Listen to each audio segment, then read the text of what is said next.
মানুষের মধ্যে বিবাদ বা তর্ক কেন হয়? এর পেছনে থাকতে পারে নানা কারণ।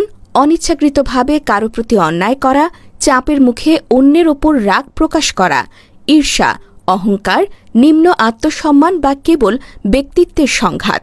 মহানবী মুহাম্মদ সাল্লাল্লাহু আলাইহি ওয়াসাল্লাম বলেছেন, আমি কি তোমাদের এমন কিছু সম্পর্কে বলবো না যা স্বেচ্ছায় রোজা, নামাজ এবং দানের চেয়ে উত্তম?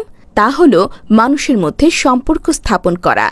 সম্পর্ক নষ্ট করা হল কর্তনকারী। সুনানে আবু দাউদ হাদিস 4919। একটি বর্ণনায় যোগ করা হয়েছে, এটি কর্তনকারী মানে আমি বলছি না যে এটি চুল কাটে, বরং এটি দিনকে ধ্বংস করে। সুনানে তিরমিজি হাদিস 2509। সাহাবাদের মধ্যে বিবাদ। একবার আবু বকর ও ওমর রাদিয়াল্লাহু তাআলা আনহুর মধ্যে বিবাদ হয়। আবু বকরের কোনো কাজেই ওমর রেগে যান। আবু বকর রাদিয়াল্লাহু তাআলা আনহু ক্ষমা চাইতে গেলেও ওমর দরজা বন্ধ করে দেন। পরে আবু বকর নবীর সঙ্গে সাহাবাদের মজলিসে এসে বসেন। নবীজি সাল্লাল্লাহু আলাইহি ওয়াসাল্লাম তাঁর মুখের ভাষা ও ভঙ্গি দেখে বুঝতে পারেন যে তিনি বিচলিত।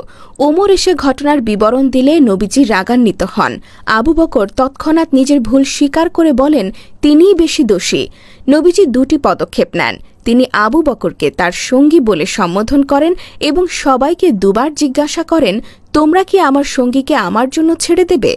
এটি আবু বকরের আল্লাহ ও নবীর প্রতি অটল আনুগত্যের কথা স্মরণ করিয়ে দেয়।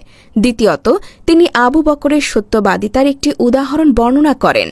যখন নবীজি নবুয়তের দাওয়াত শুরু করেন, সবাই তাকে মিথ্যেবাদী বলেছিল, কিন্তু আবু বকর বলেছিলেন, আপনি সত্য বলছেন। এই ঘটনা থেকে আমরা শিখি, যিনি ভুল করেছেন এবং ক্ষমা চাইছেন তাকে দ্রুত ক্ষমা করা উচিত। বিবাদ সমাধানে ভুলকারীর আগের ভালো কাজের কথা স্মরণ করিয়ে দেওয়া পুনর্মিলনকে সহজ করে এবং রাগ বা অভিমান বেশি সময় ধরে রাখা উচিত নয়, বিশেষ করে যিনি নবীর প্রতি আনুগত্য প্রমাণ করেছেন।